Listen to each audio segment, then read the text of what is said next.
मी आशिष शिंदे।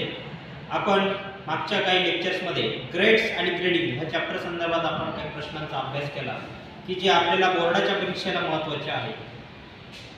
तर आज आपण दोन प्रश्न घेणार आहोत ग्रेड्स आणि ग्रेडिंग चॅप्टरमधले की जे आपल्याला बोर्डाच्या परीक्षेला येणार आहे। तर ते बघूया। पहिला क्वेश्चन काय आहे? पहिला क्वेश्चन आहे what are the different agencies engage in marketing of ghee. कोणते एजन्सीज आहे की ते एंगेज मार्केटिंग ऑफ घी मध्ये?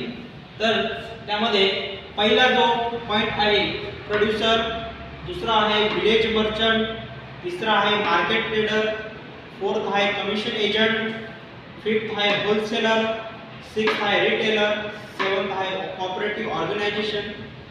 हे सर्व एजन्सीज आहे की engage in marketing of ghee मध्ये। जर तुम्हाला प्रश्न आला की what are the different agencies engage in marketing of ghee, तर सर्वप्रथम हे मुद्दे पहिले लिहून घ्यायचे आणि त्यानंतर या मुद्द्यांना तुम्ही एक्सप्लेन करायचं आहे। जर तुम्ही मुद्दे चुकीचे लिहिणार तर तुम्हाला मार्क 0 मिळणार।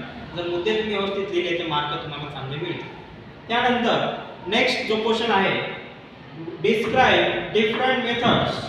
काय डिफरंट मेथड्स? कसल्या? प्राइसिंग सिस्टीम ऑफ मिल्कच्या कोणत्या मेथड्स ते आपल्याला लिहायचे आहेत? त्यामध्ये जी पहिली मेथड आहे फ्लॅट प्राइसिंग, सेकंड आहे पेमेंट अकॉर्डिंग टू यूज, तिसरा आहे पेमेंट ऑर प्रीमियम आणि चौथा आहे according to cash of production. हे सर्व डिफरंट मेथड्स आहेत कसल्या प्राइसिंग सिस्टीम ऑफ मिल्क। याच्यात आणि याच्यात जास्त कन्फ्युजन व्हायचं नाही, नाहीतर मार्केटमध्ये याच्यामध्ये लिहा आणि याच्यात लिहा, हे चालणार नाही, बोर्डाला मार्क्स पडणार नाही। त्यामुळे agencies engage in marketing of ghee साठी हे पॉइंट्स आहेत आणि method pricing system of milk साठी हे पॉइंट्स आहेत। एवढं लक्षात ठेवा। नेक्स्ट व्हिडिओसाठी लाईक, सबस्क्राइब आणि शेअर करा।